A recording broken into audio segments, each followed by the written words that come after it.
Grow Great is a city government leadership podcast with Lisa Norris and me, Randy Cantrell. Each week we share insights, experiences, and wisdom to help you and your leadership grow great. Our website is growgreat.com.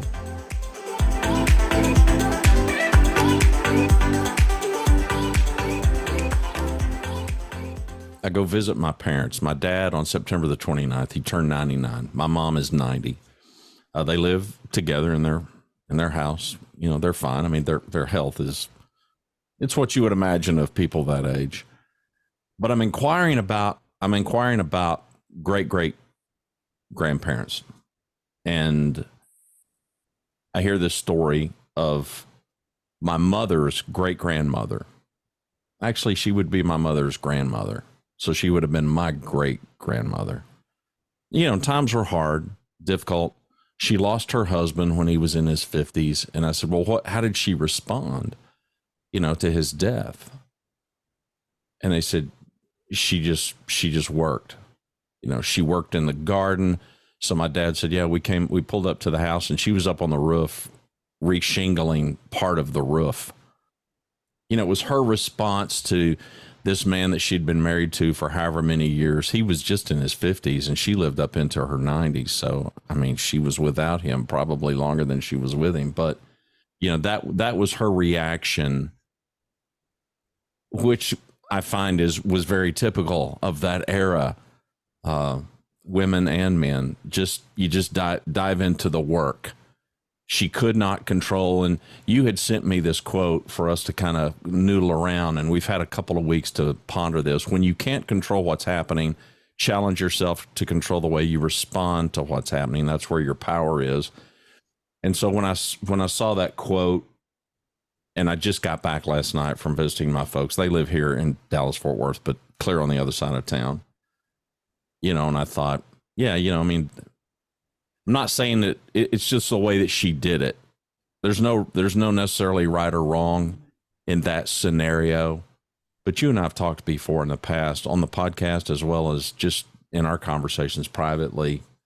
It's just so easy to fight fire with fire, right? I mean, it's just so easy when bad things are happening for us to get bad. Somebody behaves poorly toward us, for us to behave poorly toward them and anybody else. That's right. And it's absolutely contagious. Bad behavior, I would argue, is more contagious than good behavior. That's right. And they both can be. More natural response. Yeah. Good behavior, you have to sometimes take a breath and filter and then speak, right? Yeah. So way more intentional. Yes, it's intentional, and it takes more effort and energy to craft it well, and still be genuine. You don't want to just speak something that you're not going to live. That's right. That's not good either. And you and I've talked about, I've told, I don't know how many people that I've counseled or talked with, and I've said, when they're going through a tough time, they're going through somebody that's treated them poorly. I said, listen, life is 10% how you make it and 90% how you take it. So choose well. Mm-hmm. Choose well, because it's easy to just be down in the dumps. And we all have those. We're all going to have stressors and bad days and bad moments. But really, you've got to craft how you choose to approach it, and choose your attitude. We've heard that forever. Yeah, choose your attitude. Attitude is everything. Those common things you hear. And it's true, because like you said, with it being contagious, you've got to know how, especially as a leader, people are watching how you respond to things, and they will follow that. If you're responding negatively and bashing a department on how they did something, they're going to follow that lead and bash as well. Now, that doesn't mean you can't have moments with somebody you trust going, good grief, this is frustrating. That individual continually frustrates me, right? You can have those moments with people you trust, because you have to be able to vent. But you got to be careful in who you choose. You don't do that down. You can do it to a peer. You can do it up. Cheryl and I, my boss, I'll come in and say, I don't need you to say anything. I need to get this off my chest. And she'll go, okay, I'm listening. And she will sit there and not have a facial reaction. Mm-hmm. She will just listen and go, well, yeah, I can understand how that's frustrating. I mean, she doesn't try to solve it. She doesn't try to, and sometimes you just need a confidant like that you can even as your boss, that you have a trusting relationship, that you can just say, this is frustrating me and I just need somebody to hear about it. And then the extra question is, do you need me to do anything about it? Nope. Because I like to handle my own stuff. It's just occasionally I need somebody to listen. Right. Because Don certainly doesn't want to hear this every day. Poor Don, I come home, he's just waiting for, to eat dinner with me. Right. Right. Come home and So unload on Don or kick the that's poor dogs. Don. Yeah. Well, But it's there's true. one instance. Let's focus on the first part of that when you can't control what's happening. And I know that modern culture would have us believe that we are the captain of our ship and we can control our destiny. And I subscribe to all of that to the degree that we are in control. The problem is there is an enormous amount of things that we are not in control of, because leadership is relationships. It's people. And the only way that you're going to be in control of other people is through tyranny and manipulation, which we are not advocating at all. No, that's right. So it's about relationships. And that necessarily means that you have to allow other people to make their own decisions and their choices, even if you don't agree with those. And even if those are bad, it's not that you want them to make a bad decision. And if you're in a position of leadership and you have authority, then you can exercise some control to help train, correct, instruct that poor behavior. But we're still all going to do what we want to do. Yeah. And so we're not in control of what's happening, nor are we, especially in city government. There's a whole lot of moving parts here. There's a lot of different interests at play. And with councils and leadership teams and executive teams and citizens and all the various groups in any community, that they've got an interest in something going a certain way, there will be an equal and perhaps even bigger constituency that wants it to go the opposite way. So there's all this stuff that is completely beyond your control. And I guess you can speak to it firsthand way more than I could. I mean, you could just get completely eaten up with all that and just live your life every day just ridiculously frustrated, thinking that you've got this no-win situation. But there in Grand Prairie, Texas, you guys are proving you can win. You can win at this game. Can you make everybody happy all the time? No. No, but you do control, to the point of this quote, challenge yourself to control the way you respond to what's happening. I would give your city high marks. I would give your CMO high marks for doing that, historically doing that really well. Right. I think better than the average bear.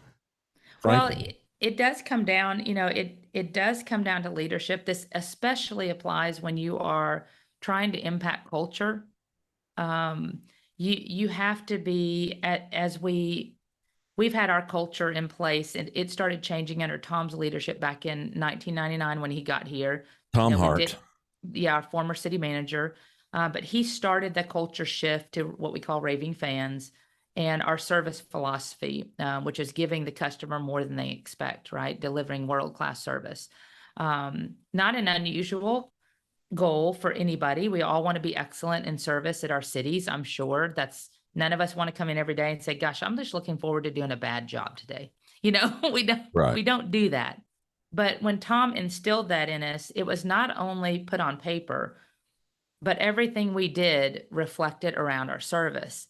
And the reaction to that service is key here, because as you have challenges that exist with your people, with a citizen that comes in upset, like you said, a political group, somebody that's running for office that maybe you that has been challenging to the city. We've all had those that are in the community. How you respond to them professionally, respectfully, is a reflection of the organization. Even those that you don't normally deal with that come in, they say it takes 30 seconds to make a first impression from the point you make eye contact, not from the point they get to the counter and talk to you, from the point eye contact is made. Mm-hmm. And it's easy to, like you said, to have if they're going off on you to just go off and bite back. But what's that do? You're in control of you. You're not in control of them, but your reaction to them, your response to them, if crafted well, can make an impact. Am I telling you it's going to be a beautiful outcome? No, but it will definitely reflect on the organization's values that, if you hold true to them, should be a reflection, should in fact be a reflection of the values of the service level of what we expect and tell our people to do. They're going to see you doing that, and they're going to want to do that same thing and respond the same way. So I think it's critical, because the only people we are in charge of is ourselves. And Well, I've told and that to many staff members. to your culture point, it's got to be more than just verbiage. You know, talk is cheap. It's got to be congruent. It's got to be, the organization has got to understand this is, we do this. Yes, we talk about it, but we do it. We back it up with actions. We call it living it. Yes. Live it. And to your point, no, it's not always pretty, but hopefully the outcome is, you know, the minute you said that, I was part of why I went to celebrate my dad's 99th birthday, but I was very, very close to my maternal grandmother.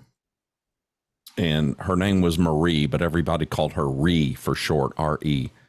And she was a terrific cook, as many people of her generation, you know, were.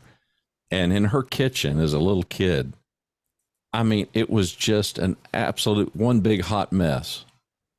I mean, flour everywhere. I mean, just, but the outcome, the rolls, I mean, the dinners that she would put on the table, you would have no clue that behind that door where the kitchen is, this is way before open concept housing, you know, behind that door, there is flour strewn everywhere. There's flour on all of the cabinet doors, you know, but man, these rolls, I mean, they're to die for, you know, they're just awesome. You know, this buttermilk pie, this is insanely good. This fried okra, this chicken fried steak, you know, meanwhile, behind that door, it's just one red hot mess, you know, and I think sometimes, like my house. Sometimes in our leadership though, I think, you know, I don't know, we may want all of this because people in leadership, people in authority, we absolutely, and I use the pronoun we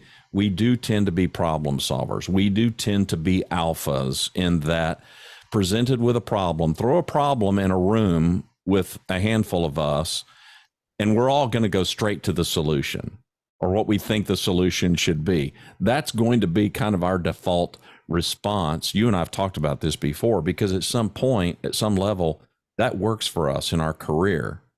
Problem. At some point in the ascension of authority and position and title, it stops working. Because now what kicks in for us is, well, I'm the smartest guy in the room. I don't need to listen to anybody. And now we start separating ourselves from the team, and it's you guys, and then it's me.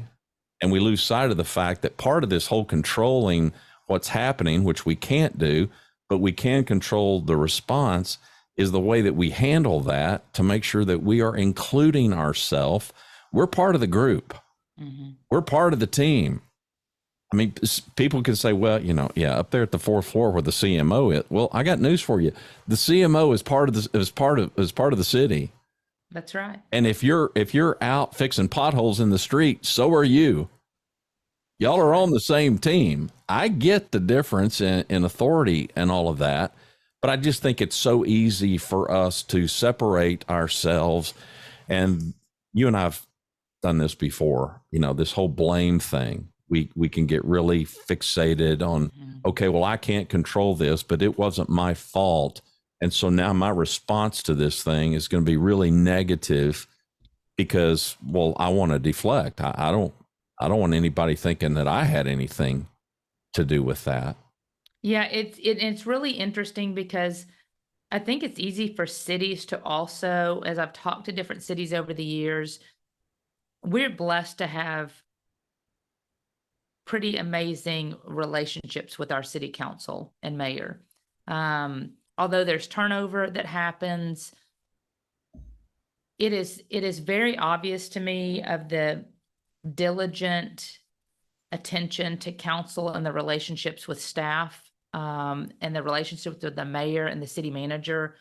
That when you put the effort in, Tom did that. Tom Hart did this, our former city manager. Steve does it now. Cheryl does it now, where they in many cities probably do this. Again, remember, I've been here 26 years. So I'm not familiar, other than people talking to me about sometimes the challenges they face with council members and hidden agendas and individual agendas and individual goal that they want something done without regard to what everybody else wants or what's good for the team. And we're pretty blessed. We get a lot of questions. We have new council members, but Steve and Tom do a pretty amazing job of each time a new council member comes on board, they have an orientation.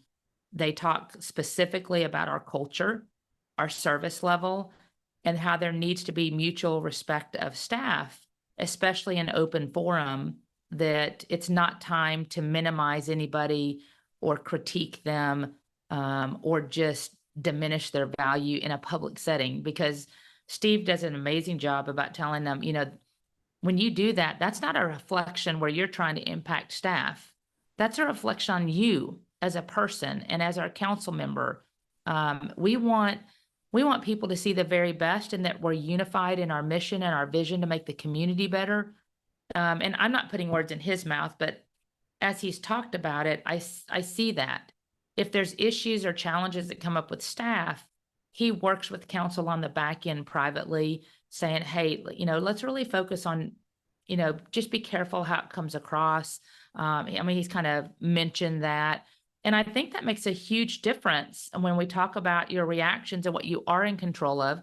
He nor I, nor Cheryl, or anybody that works with council can predict how they're going to respond in a meeting. But we can try to arm them with the information and treat them with respect. And he has explained we expect that back, so that we are a team. They are an individual board, they're your individual council, but they are part of our community. They are citizens in our community. They have a vested interest. And I believe in my heart, they want the same things we want. Even if they question you, they're probably questioning for understanding. And that is our goal, to teach them understanding. And it doesn't mean it's always going to be perfect and glorious. But I think when you put that effort into it up front, again, going back to what we are in control of and how we respond to it, to not make it adversarial, but make it collaborative, that makes a big difference on creating a good team truly from the top down, which is your mayor and your council, who we as staff are trying to roll out their wishes and what they want to achieve long-term for the city while they're on council. Yeah. Same premise. Well, and again, to the point, they are part of it as well. Yeah, it's easy to see them as a separate entity, yeah. right? And they are, but they're still a part of the overall city. They right. Absolutely are. And they're valuable because they are the ones in front of the citizens. And we do their town halls and things like that. Right. And we try to do that fairly unified as a team. They can do those on their own as well, but we try to help support them with staff to help answer questions well, where we can and within the policies, et cetera, that we have established. So I think that's always positive. Part of what hit me with this quote, and again, the quote is, when you can't control what's happening, challenge yourself to control the way you respond to what's happening. That's where your power is. And especially in city government, the thing that struck me with that quote was kind of what we'll call reputation management. And you got to be really intentional about this. And I don't mean reputation management by, well, I want to be, I want to ascend to the throne kind of thing. And you very well may want to, and that's fine. That's great. And that's wonderful. But I'm thinking more in context of leadership and our reputation as leaders and how people perceive us. Now, don't misunderstand. I'm not saying that we should live every day of our life fixated on, I want to make everybody happy. You can't do that. You can't, no. But you can do the right thing all the time. And People aren't going to be happy with you when you do the right thing all the time. That's right. It's so easy to deliver in like kind when somebody, well, you and I had a conversation before we hit record about getting defensive. Getting defensive just never works. It never works. There may be a litany of reasons, not excuses. There may be a litany of reasons that you could put out there, but I think you've got to be mindful as a leader. You got to be mindful of how that's being perceived by other people. You have something in mind to defend yourself, and you may feel like I need to defend myself. Nobody else is going to do it, so I need to stand up for myself. I'm not saying take a beating unnecessarily, but the response, the way that you control what's happening is completely in your control. And you and I both are big fans of questions seeking understanding. So what if somebody shows their teeth and they come at you tooth and toenail, and you naturally want to come back at them tooth and toenail? What if you just take a deep breath and you stay calm and you begin to ask them questions? Man, I can think of all kinds of examples that have happened to me in life where people just blurt something out as though it's fact. And we are absolutely living in a day and age where, there's just so much misinformation and people make really quick assumptions and whatnot. But if we were to start questioning, I don't mean an interrogation, but if we are sincerely asking a question for that person, to help us understand.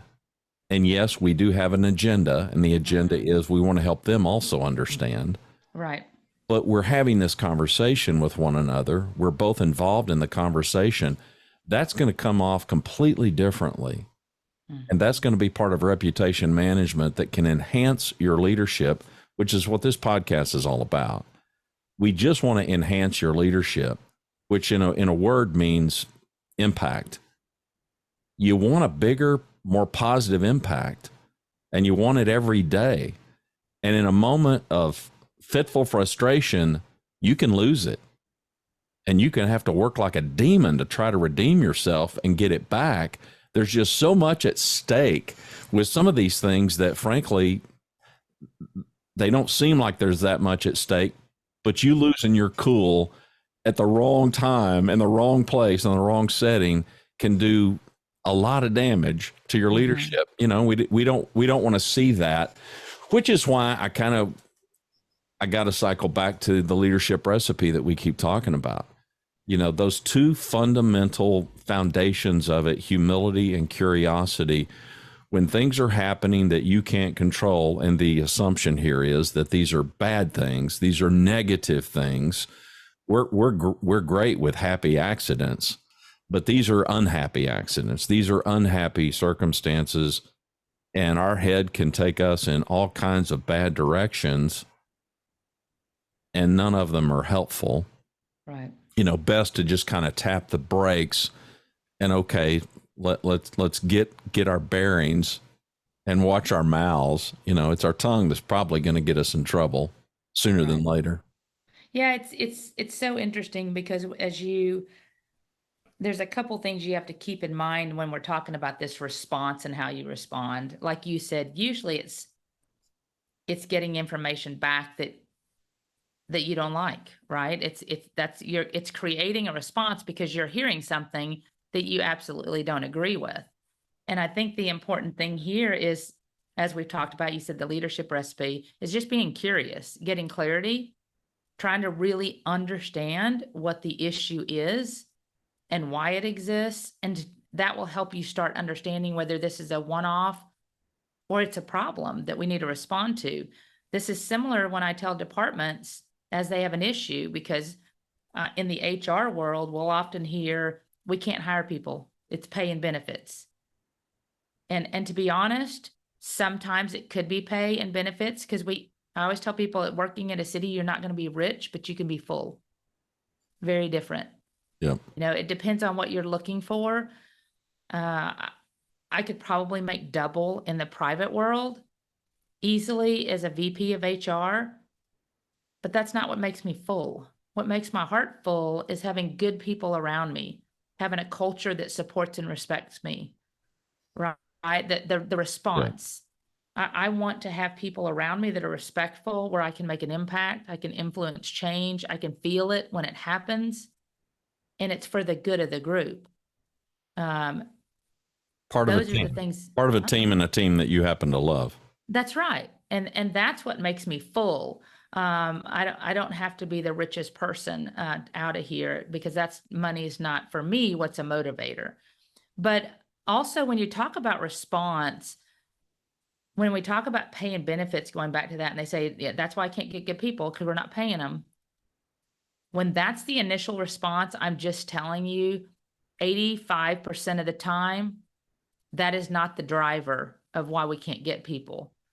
Because you can really find great people that have your same heart and drivers if you're looking in the right places. The challenge is we've got to change the way we hire and fill. We've got to find the people that have the same values and goals that we do and want to make a difference. And sometimes that's not always the same that you've always been looking for.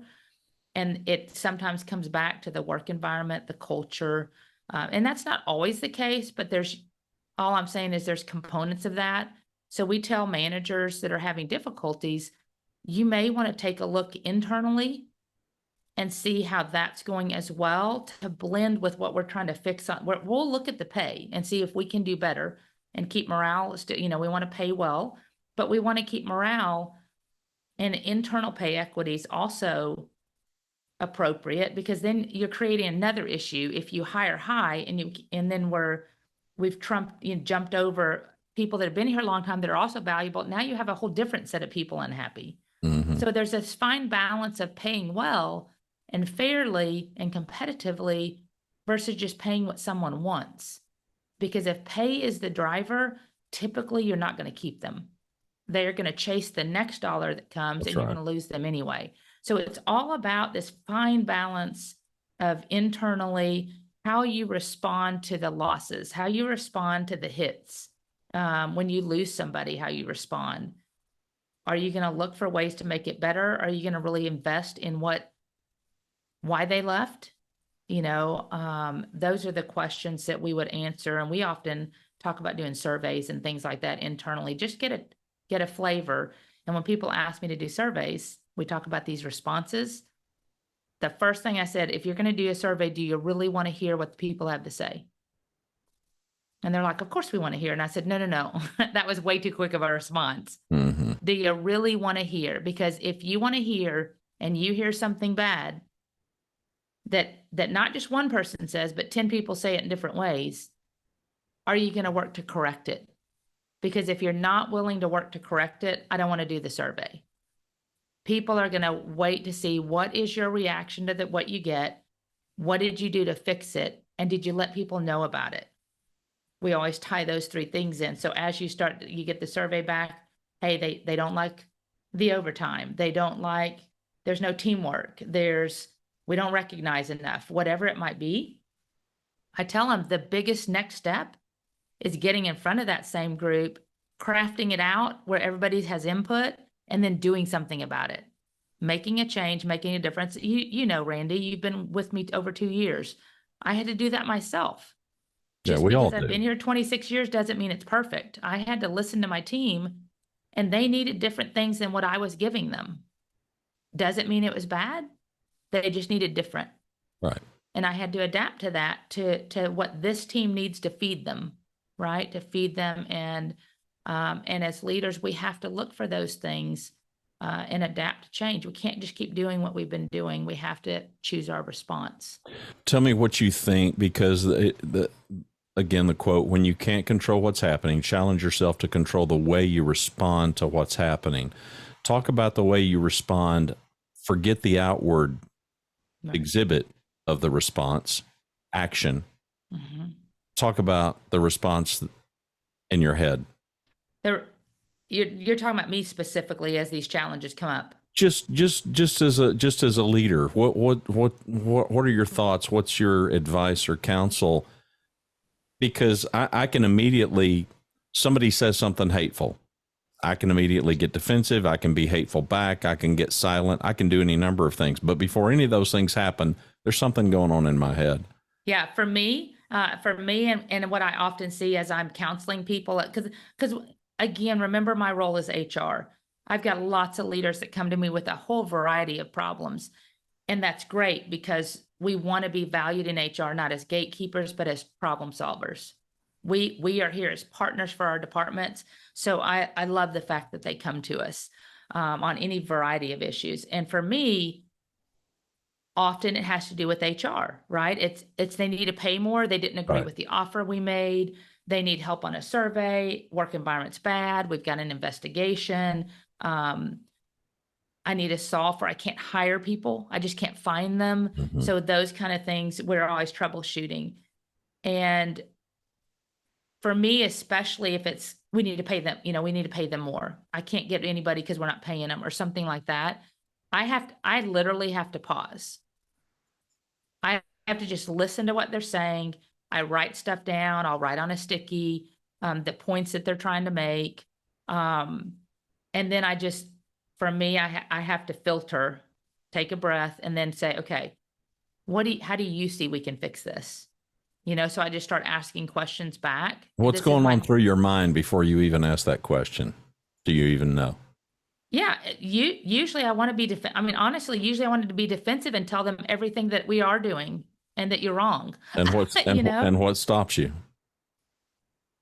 Knowing that I need to be curious to understand what their actual issue is, because what they say and what they mean are usually different. They're giving you the outpouring of what they think is occurring in their head without fact, usually, because it's emotional for them. That's right. I call it H&E, huge and emotional. Their issue is huge and emotional to them. And I absolutely choose to understand that. So when they have an issue, H&E to them, I got to understand that to be able to solve it, regardless of what I know that we have been doing. A great example. It's potentially an issue too that they've been living with longer than you have. That's right, and so they've got it worked up. However, they work it up. That's right. Before they even get to you. The worst thing you can absolutely do is start discounting what somebody's telling you. If you start saying, "Well, we're doing this, this, and this," well, we've already done that. Well, we've already tried that. Well, when you start doing that, you're slowly just putting the wall up, and it's like an elevator rising, and you're watching the doors close. Yeah. And you're like, but. Right. Yeah. Yeah. You're losing when you start down that path. Yeah. And so that would honestly be my natural response, and probably most people's. You want to defend what you have worked so hard to achieve on their behalf that maybe they don't know about. But honestly, in the moment where they are coming to you with an issue, the last thing they need is a defense mechanism and a wall put up.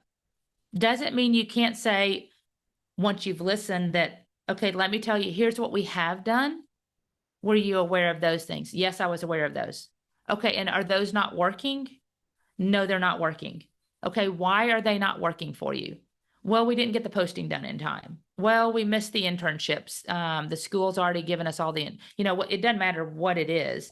I tried to hire 3 applicants and you guys didn't make a good offer. What were you looking for in the applicants? Are they in the right range? Is it just you're trying to get somebody with 25 years and we need to hire the 8-year person? You just have to start exploring what is making them tick and find solutions to that.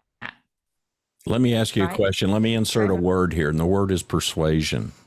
So in all of this dialogue with this scenario that you've just painted, is persuasion anywhere in the mix? I suspect it is. It absolutely is. Okay, but it comes later.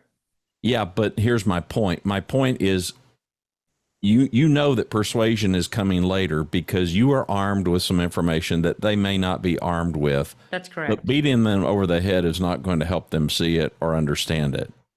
No, and I would tell everybody, you and I talked about before we went live, it is so easy for people to start quoting rules and policies, and this is how we do business.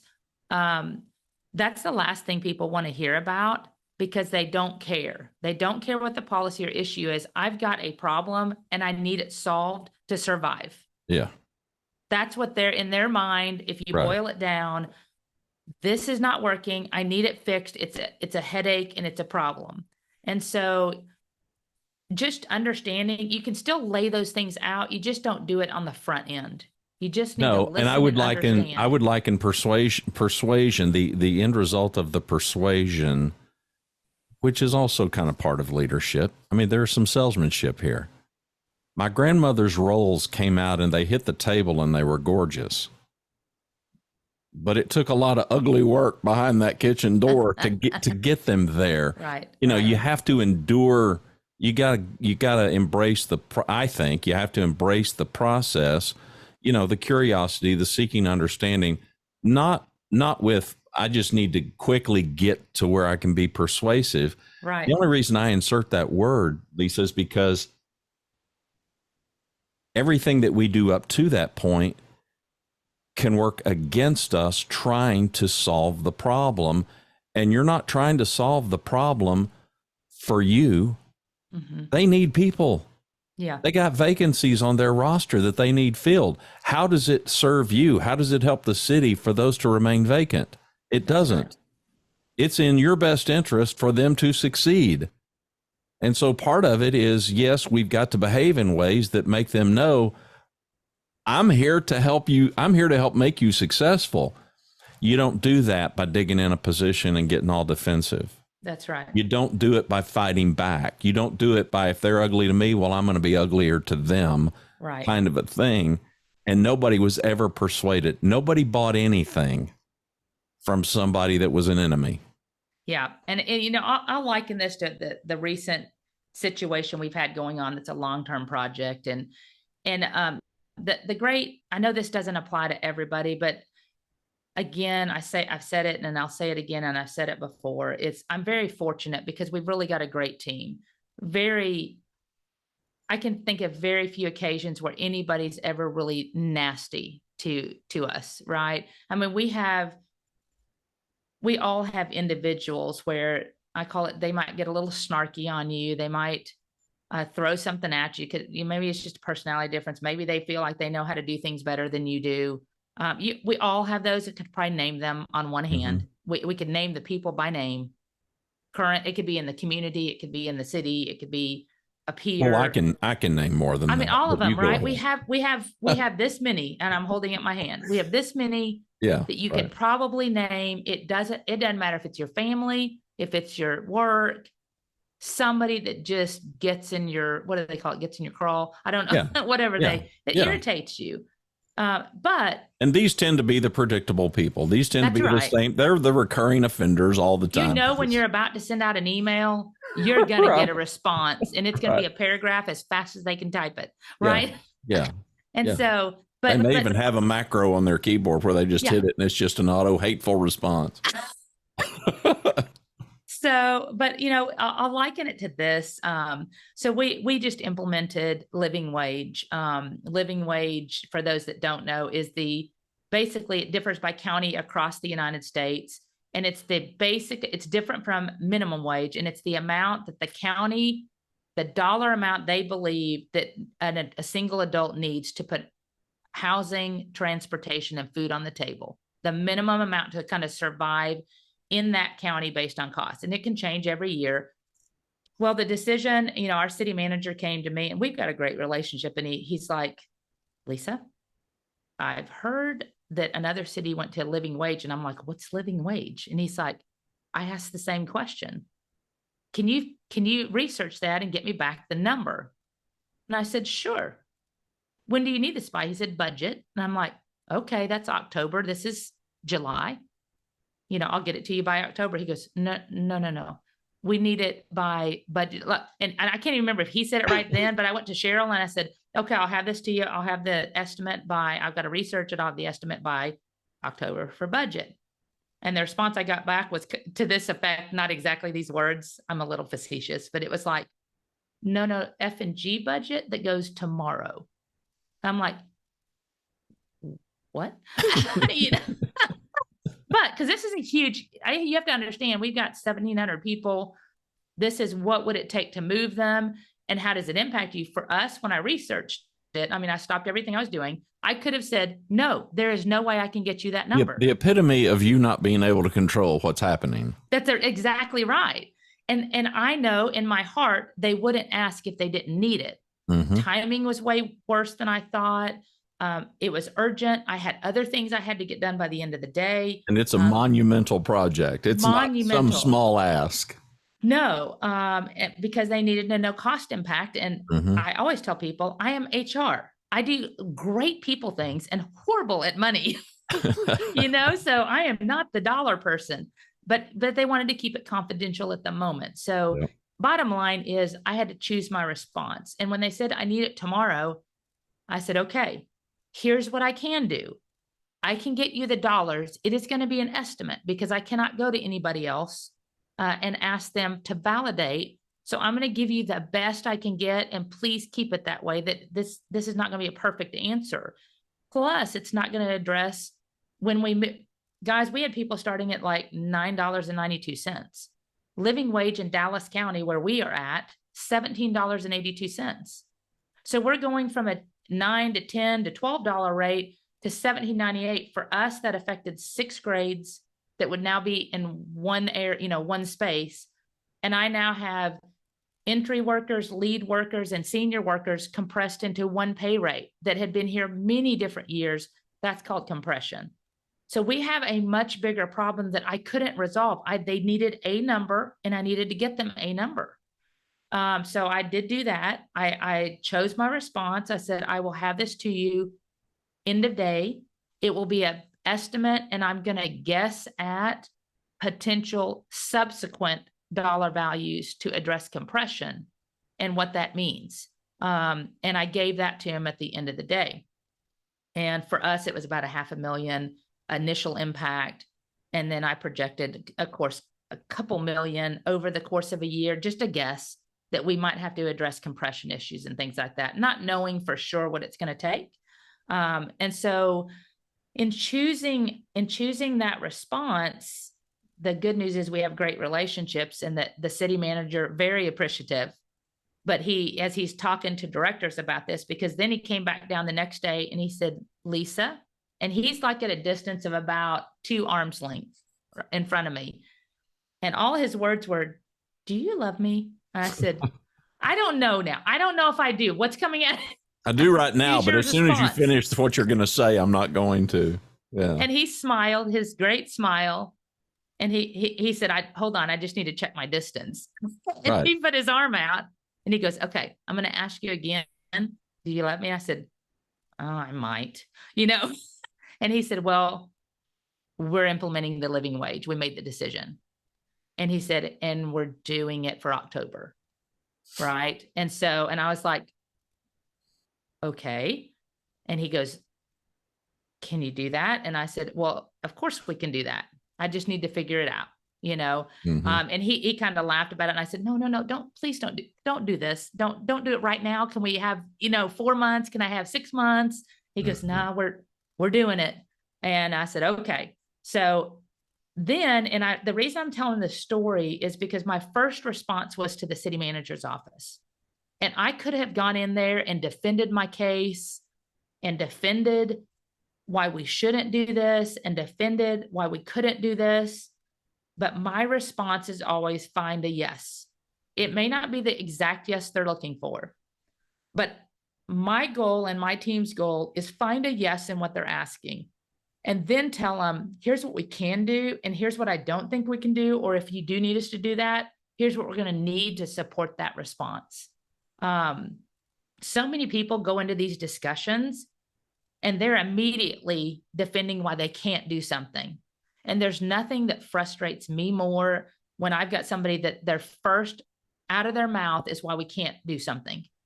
Because then you've already said no before you've even explored the options available to you that could potentially make us better, more efficient, valuable, whatever the word is for the project or what's before you on the issue. Think of how much, if you just adapt and filter your response and think about it for a second, that it might actually be a really good idea, even in part. Yep. Right. So anyway, all that to be said, now the second part of the response is, what do I tell my team? They are absolutely buried. And now we've got to, when we assessed it, over 200 positions to be studied. One position takes 4 weeks normally. 200 positions to study, 580 people for compression, just alone. And they want, and then he said, he gave us 2 years. I mean, I said, if we're going to do that, we need time. He gave us 2 years. The good news is we came back and said, you know what? I think that's going to be too hard on the departments. I think we can do this in a year, but we just need grace given to HR. And CMO has 100% supported us in that. Right. So you have to just kind of mold and weave here. Okay, here's what I'm doing for you. And here's now what I need from you for us to do that well. And it's finding that kind of negotiation back and forth of, what do you need that's important? What do I need that's important? Let's find something in the middle that we're achieving both, so we're successful as a unit, again, as a team. And it's that back and forth response, because they could have easily said, no, I need it done by October, and not listened at all. But they didn't choose their response that way either. So it definitely works for all people involved in the dialogue, that they are choosing their response and being respectful and listening and all the things we've talked about in our leadership recipe. Since the title is Grow Great, so take that story and talk about your personal growth as a leader from that experience and your team's growth. And I get that you're still in the middle of it, but you're way past the initial request of, hey, we want you to do this. Yeah, well, I'll talk about personal growth because the challenges don't stop. So the next thing that happened is, I'm telling my team this and they're buried. For me as a leader, I had to lead them. I call leading them through it. I had to tell them, guys, here's a new project before us. Here's what it is first. And I believe we can achieve this and do it well, but I'm going to need everybody's help. Who's willing to help? Because I knew I could have designated the team, but I said, here's the steps. Here's what we're going to have to do as a team. It's going to be kind of all hands on deck, and we can't stop doing what the other projects before us are. We still have annual enrollment. We still have retiree enrollment. We still have a life and LTD bid on the table. We still have an assessment RFP we have to go through that's due next week. I mean, all of these things, we rock and roll with a million things at any given time. All of those still stayed on the plate. We could not relinquish any of them. So as the team, we talked about, here's where we need the help. I really believe we can do this. This is our opportunity as a team to really shine, not only as partners to our departments, but partners to CMO, to help them achieve what council wants. Council really was excited about this, and I told them about the budget workshop, stuff they wouldn't normally know about. That response, I chose. I could have said, this is going to be a nightmare. I don't know how we're going to accomplish this. I just need everybody doing their little part. I mean, I could have taken a whole different approach, but instead I instilled value. And none of that would have made the actions needed easier. No, because then they dread it as much as you do. And I'm not saying it just to say it, guys. You have to truly believe it. I put myself in a position that I want this to be successful, because our leadership, it's about who? Others. It's about serving others. My goal right now is to serve my city manager's office and our city council, who believe this is a great thing. And now I believe it too. And I believe it's really good for the people. Now I have to solve the issues for those it impacts and solve that as well.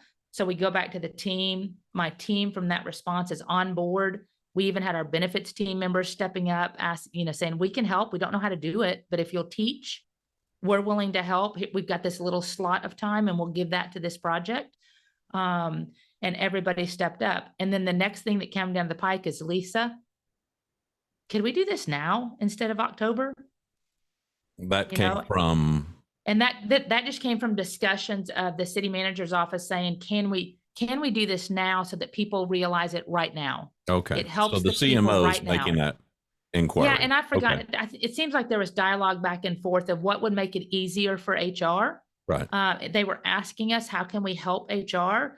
And I said, doing it in October, we already have so much going on in October. It might be better if we can move it up or move it back. In other words, move it up earlier or move it back later. And they did not want to go later. Yeah. So it was kind of, again, their response. How can we make it easier for your department that's doing the work? And I said, although it's hard, I think we could do this in September instead of October and give it to them now. And they said, okay, give us a plan. And we had to work with pay. It was going to impact payroll. It was going to impact us. It was going to impact the people, the departments, because now all of a sudden, all these people are over 100 people are moving. And so all that to be said, we came up with a plan. We got it implemented in September 10th instead of October 8th. So people got it now. And then we've done education and things around that to help the departments. And this is, I call this is the first sprint in the relay race, right? We've handed the baton off on the first leg. Right. So, and now it's a marathon we're trying to get through with multiple sprints in between over the next year to study the rest of the positions. And describe your team at this point. Team's doing amazing. They love popcorn, and I got them some. So I told them, I said, as corny as I am, I just said, guys, we got the first leg of the relay done in this marathon. Amazing job. CMO's proud. Departments are proud. Thank you for stepping up. We've got a lot of work before us. Here is a corny treat to pop up some energy, that kind of thing. And I'm like, I know. You don't have to say it. I know I'm dumb, but there's popcorn out front for everybody to enjoy. And we, but the positive impact on people though, because come on, we all love, what the internet loves to call the big, hairy, audacious goal, the BHAG, right? As opposed to, hey, let's go for a 2% increase. When you take on a project of this magnitude and you actually pull it off and the team sees we're doing this and we can do this, what does that do for your team? Well, it's an amazing feeling because it creates unity. It creates impact. They can feel what they have done for the good of the group. And that is my goal. I didn't do it. They did it. The glory went to the team. When I communicated it back out, the response was the HR team and payroll have finalized the living wage for this first round. Here's your impact, et cetera. And you were asking about my kind of what was in my head and me as a leader, how I'd grown, I can't say specifically I've grown because of this project, but it always reminds me about, again, the response. The glory goes to the team. You have to be the positive leader because they will follow positivity. If you are negative, it will destroy everything you're trying to accomplish because they will also follow that. And they mimic the way you lead. That will become your team. So if you see a team that's destructive, negative, you really just be sure you're taking a look at yourself. Are you giving off anything that they are replicating? Are you giving off any negative energy? Are you talking about others? Just be watchful of that. And sometimes we have to, as you said it before, Randy, you have to look in the mirror and make sure, am I doing everything that I want my people to do? And are they doing it well? And sometimes take a look at yourself. It is not always you. You could have inherited a group. I mean, I don't know the circumstances. You just need to take a look at yourself as part of the whole solution to create change and create a response, because that is truly what they will follow. Well, your response could have very easily been, and you and I both know we've experienced it in too many cases, where the leader gets the edict from on high, as you did, and they come in and go, well, they've done it to us again. We've got to make the CMO happy. They want us to do this. And that's a whole, now the activity, the outcome, the spirit, it's negative energy. Yeah. It all just goes to hell in a handbasket really quickly. That's right. And you got the most important thing. It has to be consistent. You can't say one thing, do something else. People read through that in a big old hurry. And I can't also say you won't have outliers. You won't have people that are the naysayers. That's right. But those you need to address separately. That's outside of this discussion. I'm just saying, take a look, truly your response to any kind of issue or challenge is what your team will reflect and mimic over time. It's just like kids, babies and children will mimic what they see in the grownups. They will start taking on those characteristics and behaviors because that's what they see and know to be true. So just be watchful of that response. As a person who's fond of questions, I would challenge anybody listening to this conversation, and myself included, and you, when we get in these situations, these are negative. They may not be awful. Like this wasn't awful, but this was a huge challenge, and you could not control what was happening. Those decisions were being made above your pay grade. That's right. And so when we challenge ourselves to control the way we respond to it, which is first in our head, the question that leaps to my mind is, how is my response going to improve this? Or is my response going to improve this? Is my response going to be self-focused? I'm going to feel better because I get to vent. But how is that going to make this situation better? How is this going to impact everybody else? And yes, I think for leadership, part of it is how is this going to affect, my reputation management? Do you really want to be known as that person? Do you really want to be known as the director who's constantly throwing the CMO under the bus because they're asking you and your team to do things that you're like, I don't want to take on any more work. We're up to here already. Or do you want to be, to Lisa's point, the person who is known as, she always finds a way to say yes. It might be a qualified yes, but she still is always working like crazy to always say yes. That's right. I think there's a ton of those kinds of questions that if we could, we can, if we would just stop, to your point, you said you hit the pause button mentally. I have to. Mentally, you hit the pause button. But I think that's a huge takeaway from this conversation. If you don't take anything else away, take that away. Hit the pause button. Now, what are you going to do during the pause? There's the rub. Mm-hmm. If during the pause, you're going to ask yourself these tough questions. Okay, I need to formulate a response. What's my best response here? And what do I hope to accomplish with this response? And please, please, please don't make the response be, I want to put that person in their place. Because that ain't gonna help you. Or I want to impose my will, or I just don't want to do it. Let me end on this note because I gotta throw it in there. When you can't control what's happening and the person on the other end doesn't happen to be a person that you necessarily like or even respect, how do you deal with it? You have to hit the pause button. And, I don't know if I have a great answer for that because we all have those, but I try to get past the person and look at the issue and dissect the issue. Because there have been many a time, I would be lying if I didn't say that it makes me feel real good to draft the email, the first email out of the box. Just how many of us have sit here, you can't see me, but pounding at the keyboard going, oh, okay, that is it. Right. I'm going to rip them a new one. You are pounding that keyboard. Somebody can hear you down the hall, type in this response.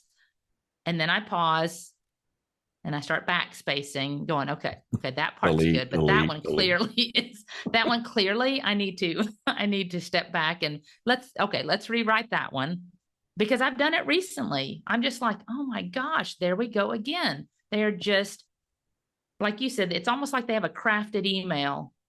Man, I'm going to just tear this apart because it wasn't my idea. It's a bad idea. Mm-hmm. And I'm going to make sure they know about it, that, I don't like what HR is doing or whatever the case is. So I just try to look at, okay, what's the issue what issue do they have? And can we fix that issue? If we can't fix the issue, how do I explain the issue?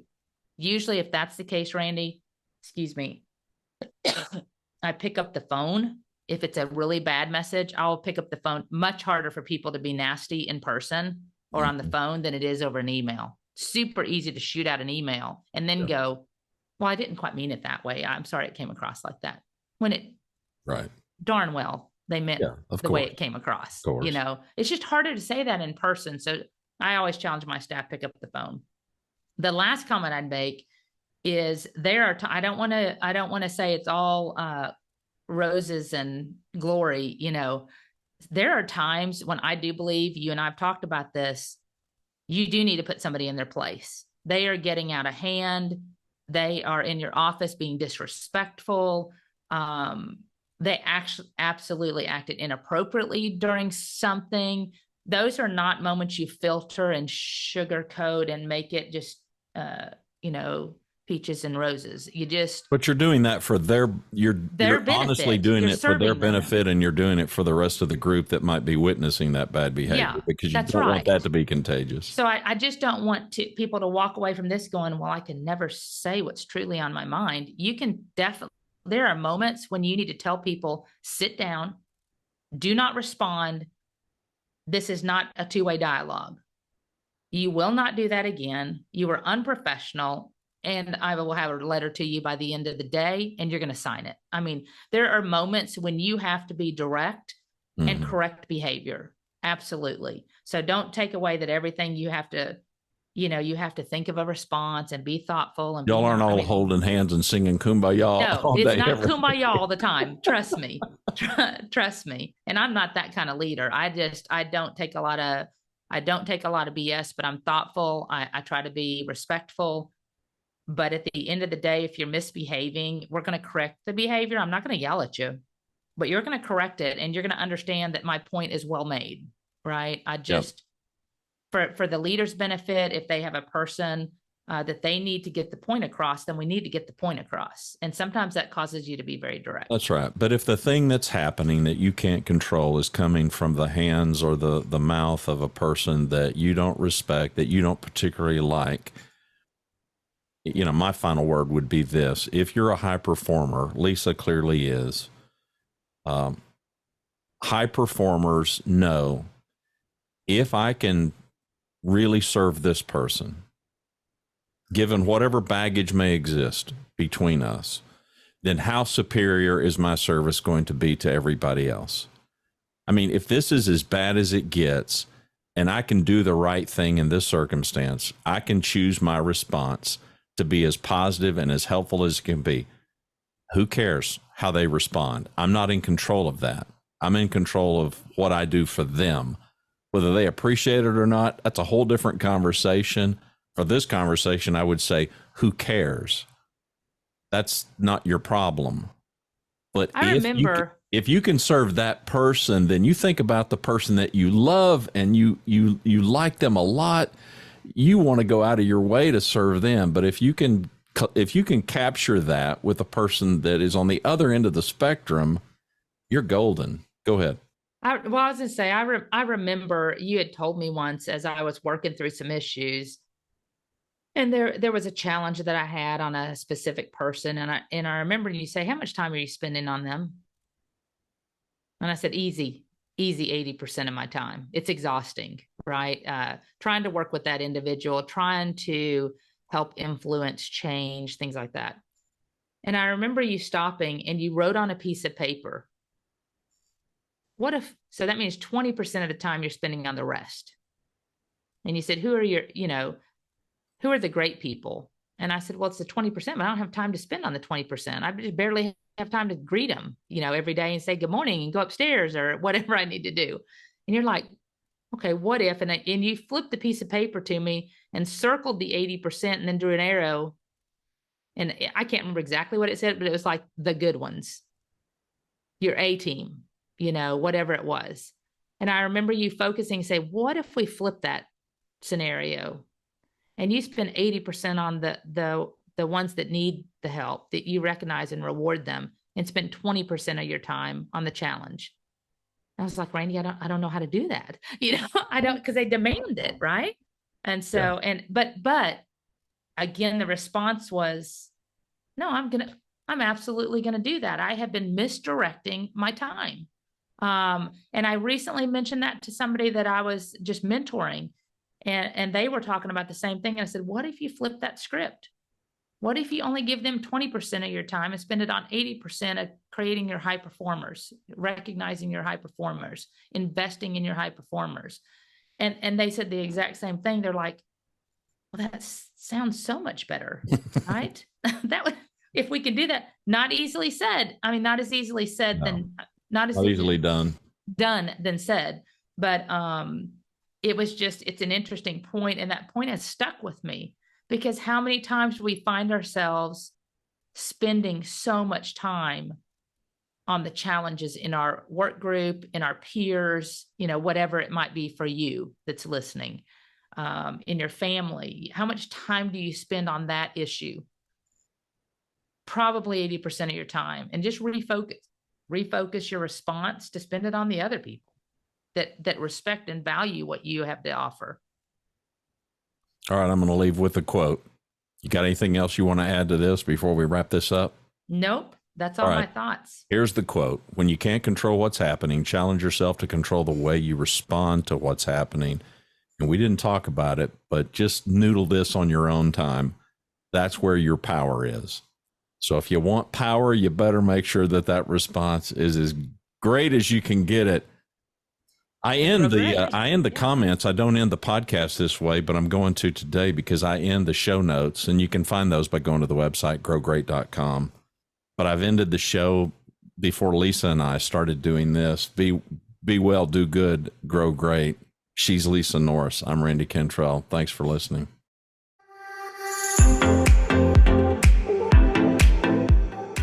Thanks for watching and listening to Grow Great, a city government leadership podcast.